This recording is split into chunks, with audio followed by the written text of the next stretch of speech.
Guerra do Paraguai é uma guerra tola, sórdida e desnecessária, como a maioria delas.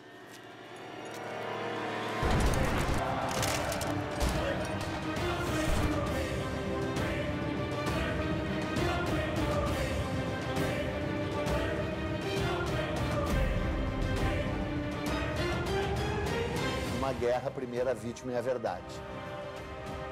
Porque a historiografia brasileira a respeito da Guerra do Paraguai era muito vagabunda, praticamente não existia. This is the most devastating war in post-colonial South American history. Aquilo foi um genocídio. Nós não tivemos o genocídio como intenção, mas nós tivemos o genocídio como efeito.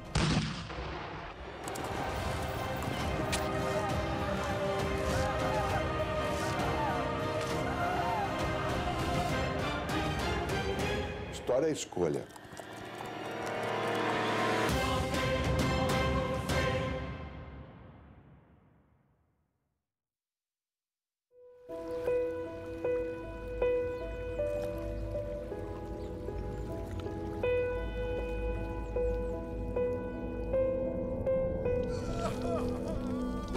Depois de 40 anos independente de Portugal, o Brasil é um gigante. Rural, pobre, analfabeto e escravo.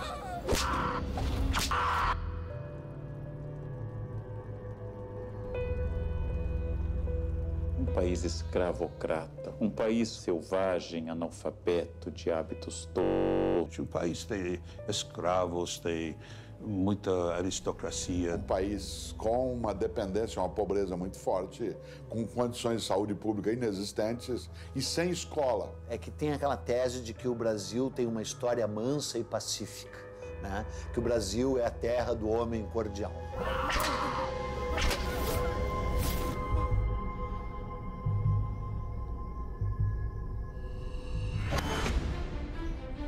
Em 1864, o Brasil é uma monarquia controlada por um homem de 38 anos, que está no trono desde os 14.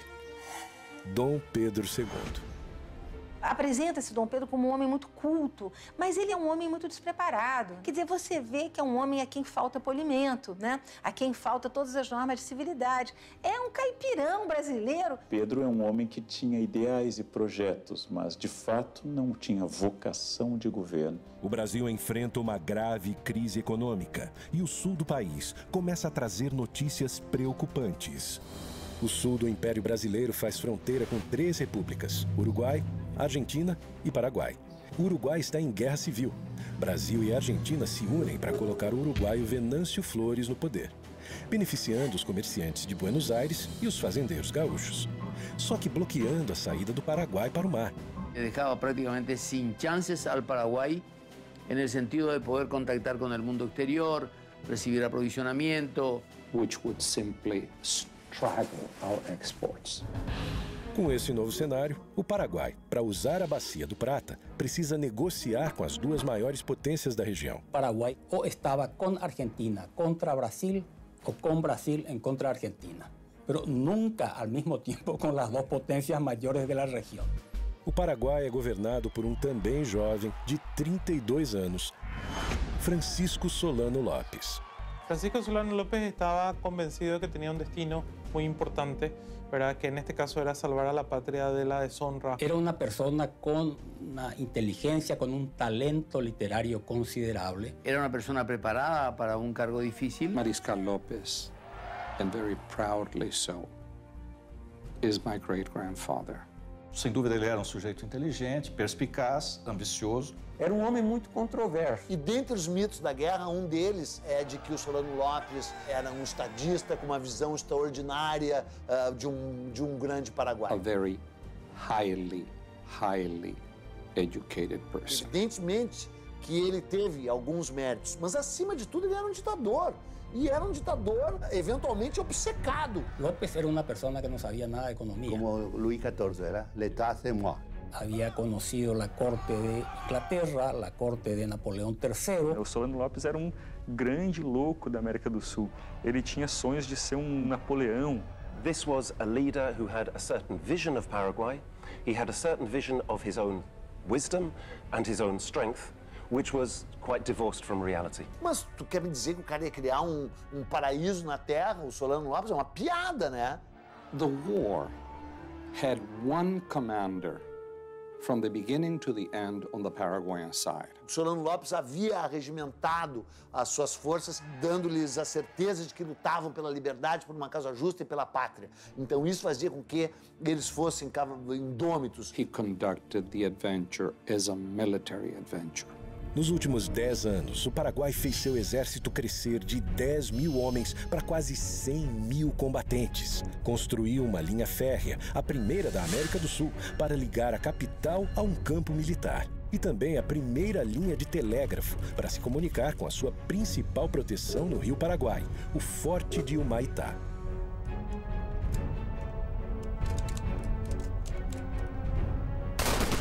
Porque tuvo todo el poder en sus manos y no midió exactamente sus limitaciones. Antes de atacar, Solano Lopes tenta conversar com o Brasil. He sends a letter off to Dom Pedro and asks Dom Pedro to honor his agreement. Mas Dom Pedro II não responde à carta que Solano Lopes envia. That is when Paraguay is forced to take action.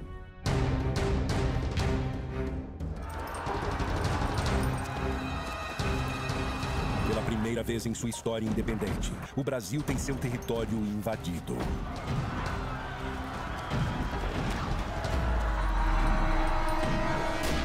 Através do Rio Paraguai, os soldados invadem Corumbá, no Mato Grosso.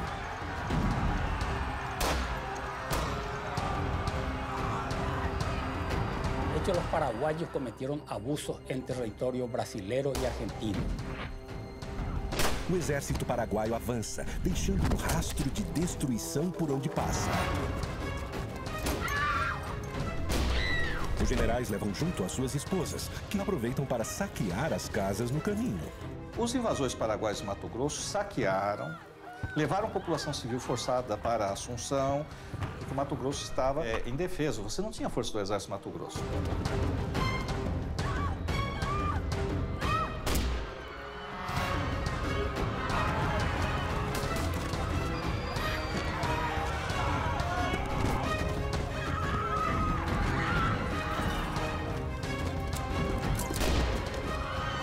Outra frente do exército chega ao Rio Grande do Sul e toda a cidade de Uruguaiana foge. O Paraguai invade o Brasil, mas é só o começo. A partir de agora, metade de um continente vai entrar em guerra.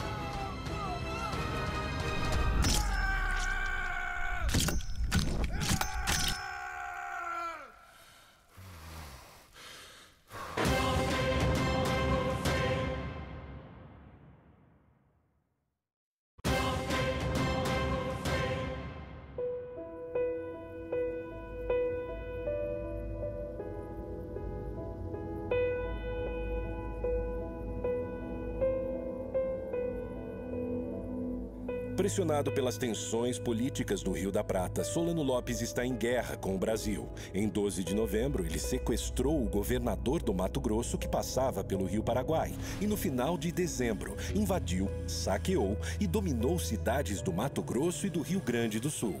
Há uma série de especulações e teorias de quais seriam os reais motivos por trás do conflito. Economically speaking, it was the most successful economic story in all of Latin America. In reality, Brazil is already the power.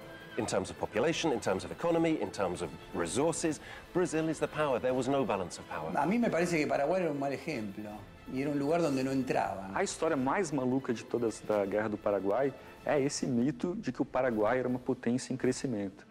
Eu me pergunto como a gente acreditou por tanto tempo nisso. Porque a historiografia brasileira a respeito da Guerra do Paraguai era muito vagabunda, praticamente não existia. O Paraguai não era um modelo de desenvolvimento para a região. Tinha uma população que era o dobro da do Uruguai, só que o comércio exterior dele era 6 vezes menor. Há uma teoria muito divulgada pela esquerda no governo militar brasileiro de que a Inglaterra tinha medo do crescimento paraguaio e por isso financiou a guerra. Inglaterra está construyendo un imperio mundial y no hay lugar en el planeta que le sea indiferente. Paraguay, as I said, is dependent on British technology. It is dependent on British money. Paraguay had not shut out Britain. Porque Paraguay ha desarrollado una autonomía que el gran imperio británico no puede aceptar. Tenía rasgos de protocomunismo, ¿no? Porque, por ejemplo, distribuyeron tierras a todos los habitantes, casi de stalinismo del siglo XIX, digamos. Allí donde hay la posibilidad de crear un mercado para las mercaderias que fabrica la Revolución Industrial. O mercado consumidor paraguaio não existia. A população não tinha poder aquisitivo, não existia um mercado consumidor. Segundo, mesmo que existisse, qual a lógica de você fazer uma guerra para abrir o mercado consumidor e destruir esse mercado? Não tem lógica. Appetite for some of the wealth that Paraguay had. Isso é ridículo porque o Paraguai não estava se industrializando, não tinha indústria pesada, não tinha nem indústria leve, quer dizer, não tinha indústria, ponto. A arrecadação anual do Paraguai era de menos de 1 milhão de libras esterlinas. Brasil, Argentina e Uruguai juntos arrecadavam mais de 50 milhões. Argentina had an economy that was dependent on loans, and Brazil had an economy that was dependent on slavery. El imperio brasilero era esclavista, en la República Paraguay también era esclavista.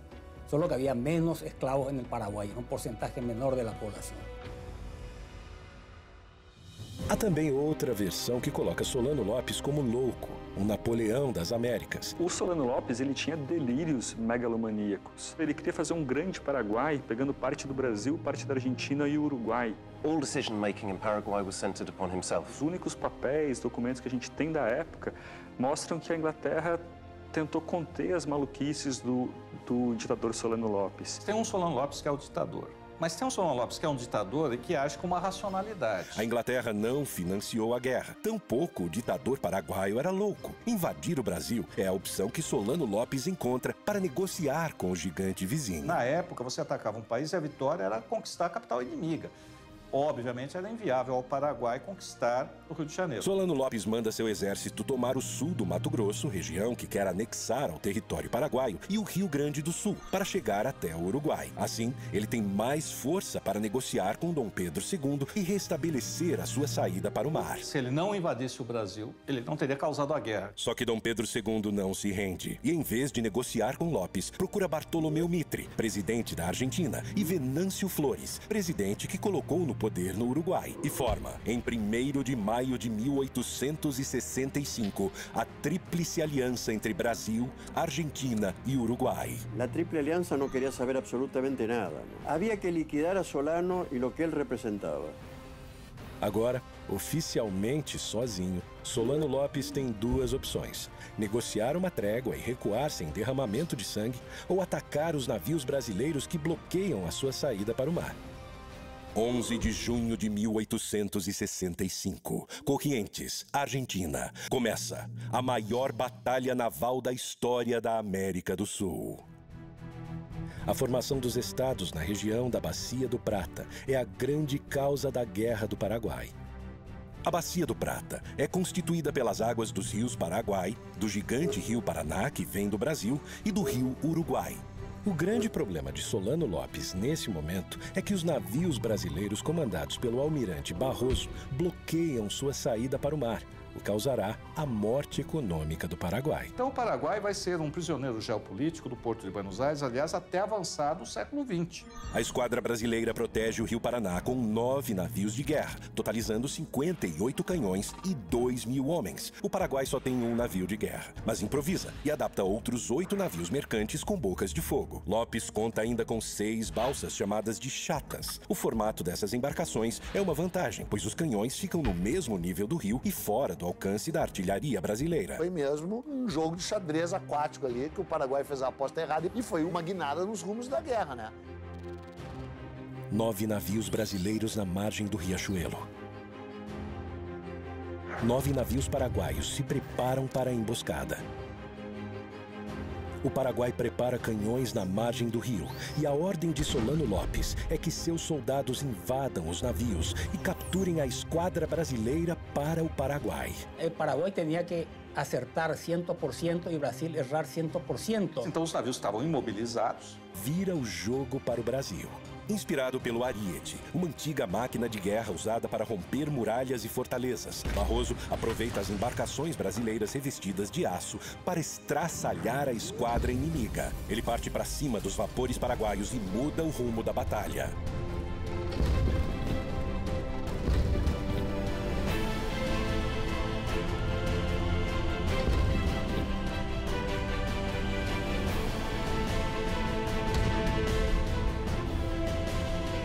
O Brasil vence e mantém o controle da Bacia do Prata. Anos depois, Dom Pedro II manda produzir um quadro épico sobre a batalha. E embora o quadro seja maravilhoso, ele cheira mofo historiograficamente falando, né? Não foi assim que as coisas se passaram ali. Toda a história é fabricada. O Dom Pedro espertamente tentou fabricar a história brasileira, a sua versão oficial, que a gente continua acreditando até hoje, né? Saldo da Batalha do Riachuelo. O Paraguai tem 4 navios e 6 chatas afundadas e cerca de 300 mortos em combate. O Brasil tem um navio afundado e perde 100 homens. Os aliados mantêm o controle na Bacia do Prata e Solano está acuado em seu território. Solano começa a perder o controle da situação. A Tríplice Aliança se fortalece. O Paraguai invadiu e saqueou cidades brasileiras. E Dom Pedro II vai pessoalmente a Uruguaiana. Nadie, y mucho menos Pedro II, admitía de que la paz se hiciera sin una humillación afrentosa hacia López. Solano Lopes, que agiu traiçoeiramente, ainda vai ser premiado ficando no poder depois de tudo. Não há mais volta. Dom Pedro II quer vingança.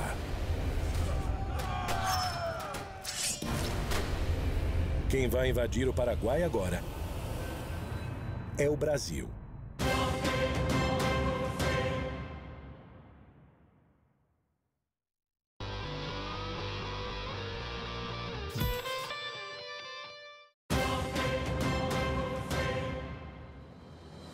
Para completar o exército brasileiro, Dom Pedro II cria a campanha Voluntários da Pátria, homens que se alistam para lutar no Paraguai.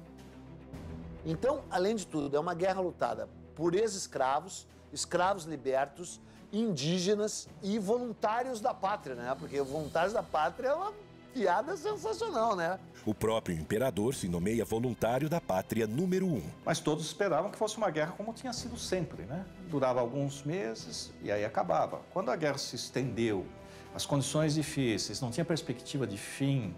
Então aí realmente a resistência à guerra foi muito grande. E esses soldados iam sem nenhuma preparação. Iam para a guerra assim como bucha de canhão, porque eram muitos, podiam morrer. Quem quer ir a uma guerra que no significa nada, que nunca escuchó hablar de algo que se llama Paraguay, hay que colocarse en la mentalidad del pueblo de aquella época. Es lo que se llamaba, en castellano se llama carne de cañón. Que muitos desses voluntários da pátria não eram exatamente voluntários, vinham agrilhoados, né? Vinham presos e aí eram apresentados como voluntários da pátria. Muitos dos cativos eram vendidos para substituir o branco que não queria ir lutar. Quer dizer, do momento que você pudesse comprar um escravo que fosse lutar no seu lugar, estava bem representado. Se você manda um escravo para a guerra, não é preciso dizer como é que o escravo era tratado no Brasil. Qual é a disposição que esse escravo tem em morrer pelo Brasil? Na Argentina, um problema ainda mais grave. Os governantes de Buenos Aires ordenam a toda a população pobre que entre na guerra. En la resistencia del pueblo argentino a ir a la guerra del Paraguay, murió más gente aquí adentro que en el frente de batalla. A população das províncias mais afastadas se nega a ir lutar em nome do povo argentino. En ese momento histórico, no se puede hablar de pueblo argentino. Se puede hablar de diferentes identidades regionales, sanjuaninos, mendocinos, entrerrianos, etc. Porque no existe la conciencia nacional. De hecho, muchos hijos de hombres notables y de la burguesía se enrolaron. El hijo de Sarmiento, que era el vicepresidente, se enroló a los 21 años, murió en Curupaití. Sarmiento odiaba a los paraguayos y tuvo expresiones terribles, como exterminar ese pueblo. Creo que la guerra de la Triple Alianza no le hizo ningún bien a la Argentina, que más bien la cargó de vergüenza.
Mas o Paraguai não se rende e quer expulsar os invasores.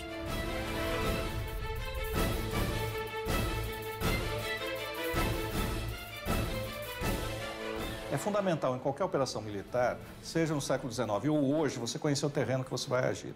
E não se conhecia o terreno. O acampamento militar fica na entrada do país, a 300 quilômetros da capital, Assunção, com uma imensidão desconhecida e pantanosa pela frente. Mas não se tinha um mapa do interior do Paraguai, devido ao isolamento paraguaio. Ninguém conhecia o que era o interior do Paraguai, só se conhecia Assunção. E é nesse momento que o Paraguai começa a montar sua emboscada. Está almoçando ali com os chefes o general Osório. A tropa que está mais na frente começa a debandar, começa a correr para trás para conseguir algum apoio e aí tem a matança. –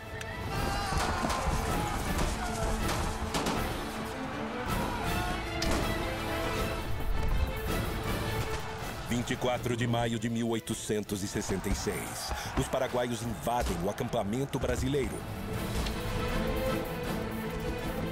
E tem início a maior batalha da Guerra do Paraguai, a Batalha de Tuiuti.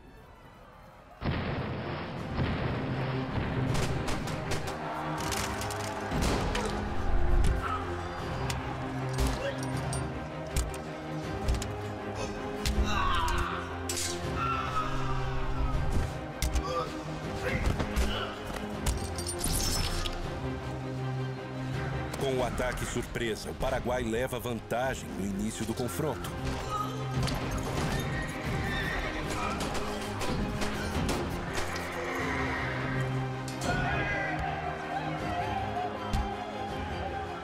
Solano Lopes manda 3 tropas atacarem simultaneamente, uma frontal e 2 pelos flancos.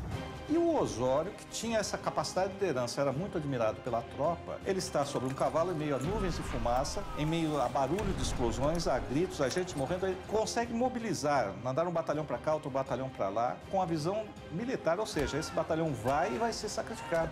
Ou seja, quase todos vão morrer. Agora, por que esse batalhão vai? Porque confia nele, confia na liderança militar.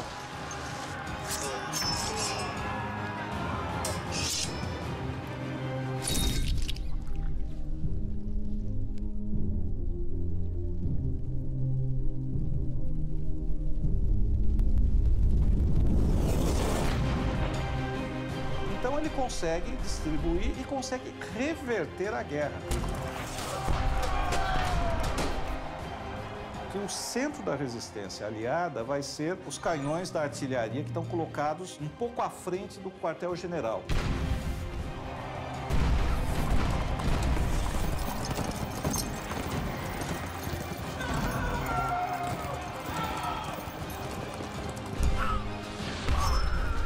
Tem que lembrar que a guerra é uma coisa selvagem. O sujeito vai matar o outro, ele não está filosofando, ele está com ódio.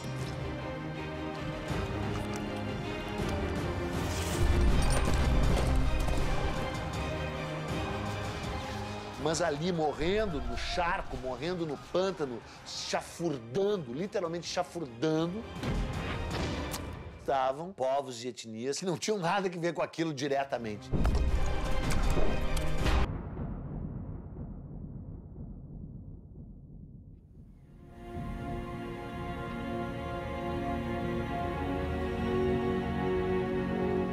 Como resultado da Batalha do Tuiuti, o Paraguai perde 13 mil homens, o melhor de seu exército. Os aliados, juntos, perderam 4 mil homens. Mas não há motivos para comemorar.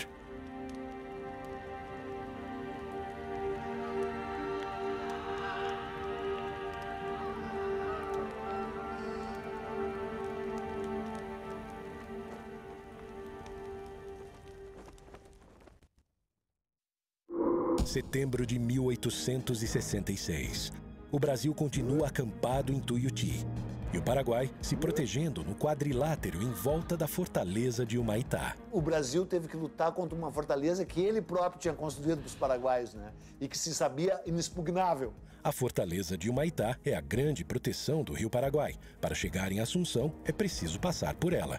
Construída anos antes com a ajuda de militares brasileiros, a fortaleza é um complexo defensivo composto do forte, da igreja e o rio era cercado com grossas correntes de ferro para impedir a passagem de navios brasileiros. Mas a fortaleza de Humaitá não é o maior obstáculo que o exército brasileiro tem pela frente. Em todos os casos, a maior parte das mortes foi causada não em combate, mas foi causada por cólera, por doenças, fome e frio. As condições dos hospitais militares são péssimas, desumanas, sem nenhuma estrutura. E brigas e indisciplina no acampamento são frequentes. Não há liderança. Dom Pedro II já está de volta ao Rio de Janeiro. Eu lembro um aspecto importante que as pessoas costumam esquecer. É o início da fotoreportagem. Os jornais todos vão publicar fotografias. Tem fotografias que sofrem, entre aspas, Photoshop. Quer dizer, parece que o Dom Pedro está no campo de batalha, mas não está. A fotografia foi tirada no estúdio. Aí botam ele lá no campo de batalha. A guerra parece ter chegado a um impasse, mas Dom Pedro II guarda uma surpresa, um novo aliado que irá redesenhar os rumos da guerra.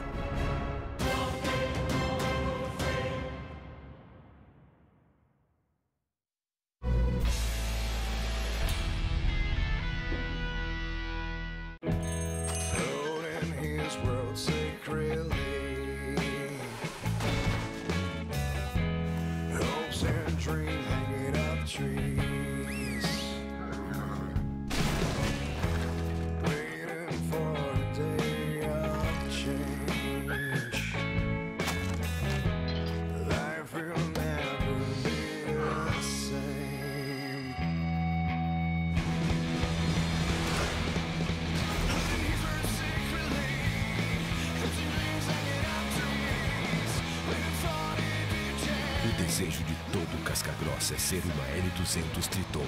L200 Triton, força e resistência de verdade.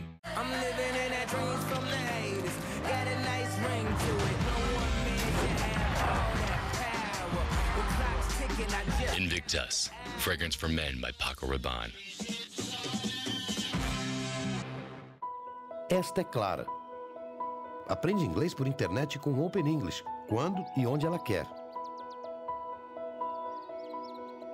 Este é Napoleão. Estuda inglês de forma tradicional, memorizando os verbos e vocabulários da forma mais cansativa. E hoje é dia de prova. Colando, Napoleão? Não, hein? Aprender inglês do jeito tradicional ficou no passado. Agora com Open English você aprende inglês pela internet. Open English, o método inteligente. Olha eu aí, o Swift Sport do André. Cura o mau humor, tédio e até chefe mala. Ele tá muito bem de Suzuki.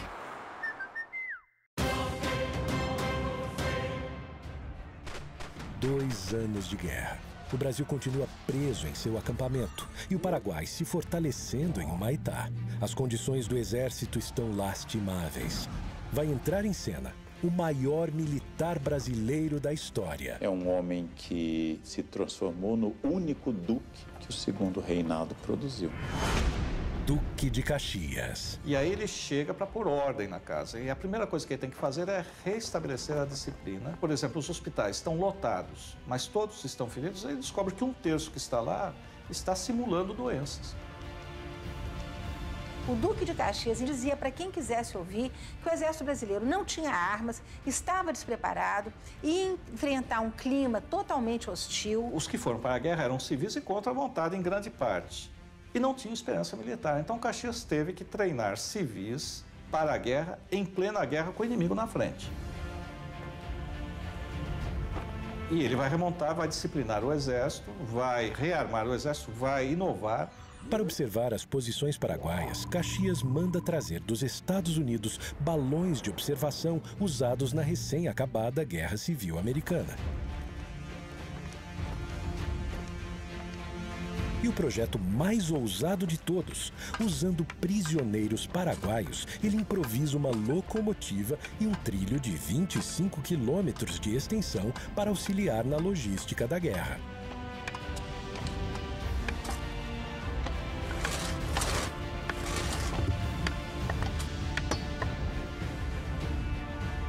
Vai começar a série de batalhas conhecida no Brasil como Desembrada e no Paraguai como Dezembro Negro. Caxias precisa tomar Assunção e para isso conta com 20.000 brasileiros e 5.000 argentinos. O Paraguai protege a capital com 5.000 homens. A esquadra brasileira derruba a fortaleza de Humaitá. Foi uma batalha terrível por uma fortificação que a engenharia militar brasileira cedeu ao Paraguai anos antes, já naquele barril de pólvora que era aquela bacia do Prata inteira ali, né? Às margens do rio Itororó, a primeira batalha que o Paraguai resiste bravamente. Quem ataca nessa guerra até um determinado momento leva desvantagem. Porque o terreno não era favorável ao ataque, era favorável à defesa. 5 dias depois, Caxias avança sobre o rio Havaí, numa batalha épica, retratada posteriormente por Pedro Américo. Por fim, em Lomas Valentinas, Caxias destrói o que resta do exército paraguaio. Depois de um tempo, virou a Guerra do Brasil contra o Paraguai, né? E o Brasil a manteve deliberadamente. 1º de janeiro de 1869, Caxias toma a capital Assunção. Mas a cada investida de Caxias, Solano foge, montando acampamento com seus filhos e sua esposa, Elisa Lynch. A irlandesa Elisa Lynch é a primeira dama do Paraguai. Ela acompanha Solano Lopes em quase todos os momentos da guerra. Ajuda com suas habilidades de enfermagem, mas não abre mão do seu luxo, nem nos acampamentos militares. Se conhecia o arte del buen vivir, la frivolidad, las expresiones estético-culturales, etc. Solano a conheceu 10 anos antes da guerra, na agitada vida noturna de Paris.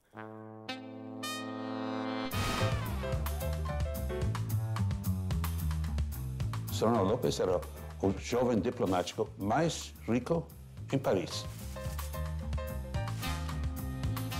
Era o grande momento das cortesanas e também das prostitutas. Os inimigos apontam ela como prostituta. E ela vivia do quê? Certo, então ela é acusada de prostituta. Ela era um símbolo sexual para os exércitos inimigos. Possivelmente, ela teve algum contato muito breve com esse mundo. Parte de todo eso era una mujer rubia y bella. Y eso es un pecado inadmisible para el...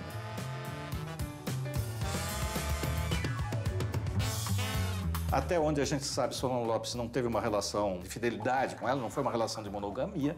Num primeiro momento, talvez ela fique interessada por ele, pelo exotismo, mas num segundo momento eu acho que realmente ela se apaixona por ele e realmente é uma relação real, certo? Não é uma relação por interesses monetários, embora ela tenha saído rica dessa relação. Anos depois da guerra, Elisa escreve um manifesto onde se defende das acusações sobre o seu passado. Durante largo tiempo quedé en profundo silencio, aunque mi nombre ha sido explotado durante años por ciertas personas que me tenían como un prototipo de la prostitución y del escándalo, como si fuera una bestia humana que se complace e se deleita com o extermínio de uma sociedade. No mesmo manifesto, ela faz uma lista e reivindica a posse das terras que comprou enquanto primeira-dama. Só não explica com que dinheiro conseguiu comprar quase todo o Paraguai. Ela acabou sendo, em nossa opinião, a proprietária da terra maior do planeta. Todo o poder e terras de Elisa Lente vêm das mãos de seu marido. A grande maioria delas é adquirida nesse período em que a guerra já está praticamente decidida. ¿Qué sentido tenía seguir la guerra después de 1868? Depois de 68 ele não vai ganhar, ele perdeu. Ele podia negociar a derrota. En 1868 la guerra estaba perdida, absolutamente perdida. Una guerra que obviamente ya para esa altura ya estaba perdida. Y cuando ya no había razones para seguir resistiendo, ¿para qué resistir? Solano Lopes dá ordens para que as cidades paraguaias sejam abandonadas à medida em que o exército inimigo avança. Assim, ele pretende evitar a vingança brasileira e um massacre ainda maior. Ele dá ordens da população civil sair, para os aliados não terem acesso a comida, a apoio, a informações. Só que essa população civil tem que sair, são basicamente o quê? Mulheres e crianças. Tem que sair forçadas, sem meio de transporte, sem comidas. Resultado, você tem uma mortandade da população civil que não tinha mais sentido militar. A destruição do Paraguai é feita pelos aliados? Evidentemente é feita pelos aliados, que estão avançando. Mas por que estão avançando? Porque o outro lado, que sabe que não pode ganhar a guerra, não quer se render. Povo paraguaio apoyaba Solano López. El hecho de que la familia López no era tan terrible está en la manera como el pueblo paraguayo acompañó a López hasta el último momento. Claro que o conceito de patriotismo é muito relativo e cada sociedade constrói os seus padrões. Mas, estritamente falando, não tinha mais sentido militar nenhum você manter essa população fugindo, se retirando, sendo vítima da guerra. No rational leader would take on almost half the continent in a war. Solano López no podía tener un concepto bien delimitado, bien claro de la realidad. O Solano López estava bebendo demais, virou muito cruel. E não cabe dúvida, ele fez coisas que eram horríveis. Então ele mandou, por exemplo, prender a mãe, as irmãs, matou um irmão sob tortura, o outro morreu por exaustão física devido à perseguição dele, matou dezenas de pessoas. É a onipotência, a arrogância e o desprezo pela vida das pessoas que estão subordinadas a eles. Eu acho que, nesse sentido, Solano Lopes é igual a Stalin, que é igual a Hitler. Janeiro de 1869. Com a capital tomada, o Paraguai não representa mais perigo aos aliados da região do Prata. E para Caxias, é o fim da guerra. Tem uma frase do Caxias que diz que ele não era coveiro. Para vencer a guerra do Paraguai, como se pretendia, teria que matar o último paraguaio no ventre da sua mãe. Ele se recusou a fazer esse papel. Mas Dom Pedro II está obcecado atrás de Solano Lopes. From that point on, it was a war of vengeance against o Mariscal López. Sem Caxias, o comando vai para o seu genro, o francês Conde de. Nesse conflito, ficou claro o quão violento e eventualmente sanguinário até o Brasil pode ser. Enquanto continua sua fuga, Solano Lopes usa o que sobrou da população para retardar o avanço brasileiro. Cumprindo ordens de Solano, o general Cabaleiro comanda crianças para lutar com o exército inimigo. Teve um grau de crueldade e violência do exército brasileiro, né, desmedido.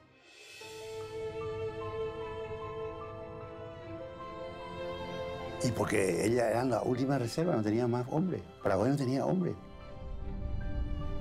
Fanatismo de resistência paraguaio, né? Manda crianças para lutar contra o exército e de como esse exército aceita a luta e mata essas crianças. Dice que esos niños de Acostañú fueron el escudo para proteger a Solano López. Eso demoró el avance del ejército aliado. Y sí, fue eso. Cabaleiro prestava contas diretamente a Solano Lopes. As crianças, 12, 13, 14 anos, no meio do mato, estavam com barbas postiças para parecer adultos para amedrontar a tropa que vinha, que era uma tropa basicamente brasileira. Es una situación de locura generalizada, solo atribuible a este tipo de guerras, ¿no? Los niños de antes, o de hace 100 años, y en 150 años, y en esa circunstancia, son diferentes. Ciertamente, a los 14 años, muchos niños se alistaban, que los niños se iniciaban sexualmente cuando se desarrollaban, y era natural, digamos. 16 de agosto de 1869, a última grande batalha da Guerra do Paraguai. A Batalha de Acosta New. 4.000 homens do exército brasileiro massacraram cerca de 200 mulheres e crianças. Então, quando a tropa chega em cima, é uma tropa que está lutando há 4 anos e meio. Chega sobre essas pessoas, não dá tempo de saber se era criança ou não, e quando sabe que é criança, já está envolvido e aí é a matança. En la guerra se aplicó una crueldad inútil para niños indefensos y además de indefensos, absolutamente desnutridos, casi en estado de inanición. Quem envia crianças para uma guerra contra soldados profissionais, o que pode ocorrer? Agora, no momento em que ele está ali, ou a tropa de infantaria chega e olha e vê uma criança que não tem condições de erguer um rifle, também não deveria atirar. O Solano colocou crianças na linha de frente para retardar o avanço brasileiro. O Conde D avançou sobre crianças, e matou mulheres, e matou velhos. En realidad, los niños no fueron a la guerra vino hasta los niños.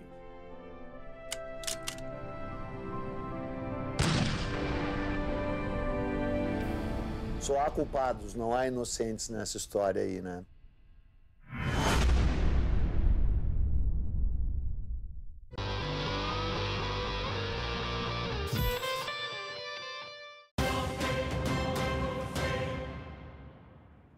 O Brasil queria garantir a sua navegação nos rios do Prata. E o Paraguai também. Essa região sempre foi uma região conflagrada. O Solano Lopes desempenhou o papel do fósforo aceso no barril de pólvora, né? Solano Lopes invadiu e saqueou cidades brasileiras. Dom Pedro II quis se vingar. Dom Pedro, como se dizia na época, era uma luva de veludo escondendo uma mão de ferro. Batalhas nos rios, no pântano, contra todo tipo de adversário. E agora, o Paraguai está devastado. En una matanza absolutamente inútil que diezmó al pueblo paraguayo absolutamente. Os números mais fiéis indicam que o Paraguai tinha uma população em torno de 500 mil pessoas antes da guerra. Doença e combates foram responsáveis por mais de 300 mil mortes, 60% da população. Do lado brasileiro, com uma população de 9 milhões de pessoas, morreram cerca de 75 mil brasileiros, menos de 1% da população. Toda a força dos países aliados destruiu o pouco que esse país agrário tinha.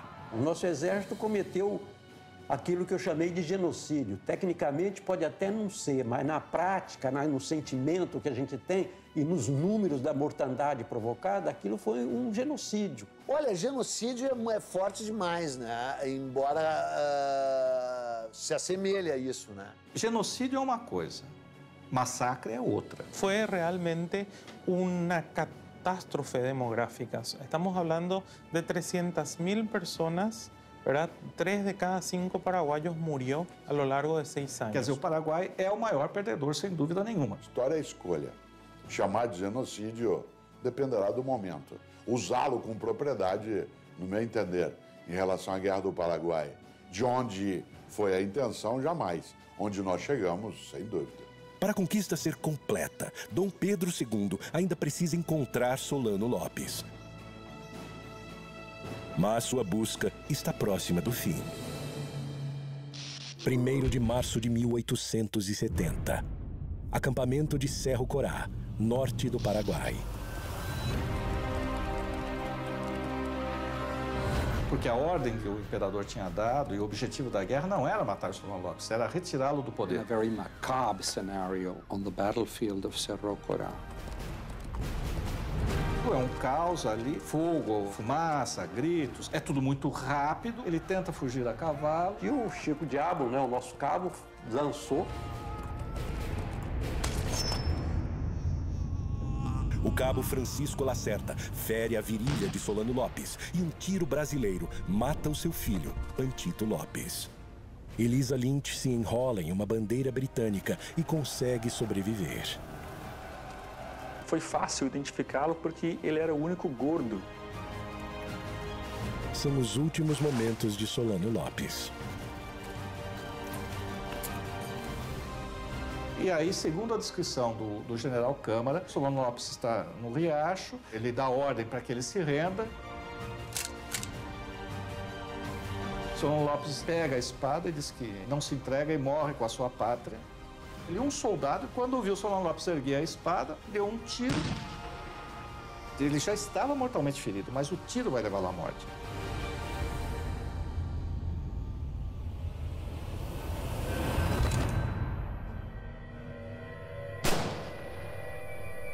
Um verdadeiro patriota leva a sua pátria ao fim. Faltava perguntar se a pátria queria morrer com ele.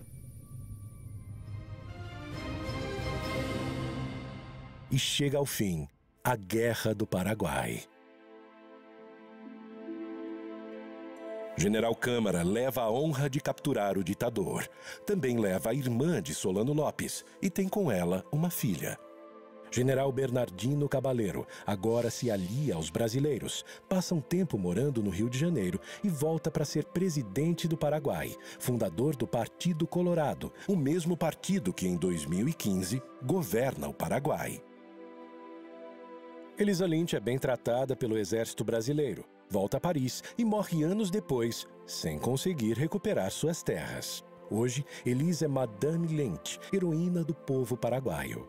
Apesar de ganhar a guerra, Dom Pedro II não saiu vitorioso. Afundou o Brasil em dívidas com bancos europeus e ainda fortaleceu o exército brasileiro, que na década seguinte, liderado por ilustres participantes da Guerra do Paraguai, transformaria o país em uma república, tomando o poder do imperador. Francisco Solano Lopes, odiado pelos paraguaios nos anos pós-guerra, passa por um tratamento de imagem no século XX. E hoje é o grande herói nacional, enterrado em um panteão dos heróis em Assunção. Lo que hicieron con Paraguay fue transformarlo en un país más pobre, más destruido, digamos, lo liquidaron a Paraguay. Todos perdieron finales, todos calcularon mal. It's time to be honest with our past and sincere with our own history. Es un golpe muy serio para la monarquía brasilera, que reveló una gran ineficacia en el manejo militar. The responsibility rests with successive Brazilian governments. É uma página sórdida da história do exército brasileiro. Não foi uma guerra em defesa da liberdade, não foi uma guerra para salvar a honra do Brasil. Os nossos soldados não foram heróis. Brasil, Argentina, Uruguai e Paraguai resolveram com ódio e sangue inocente suas questões econômicas. Será que o tempo foi capaz de apagar todas as marcas?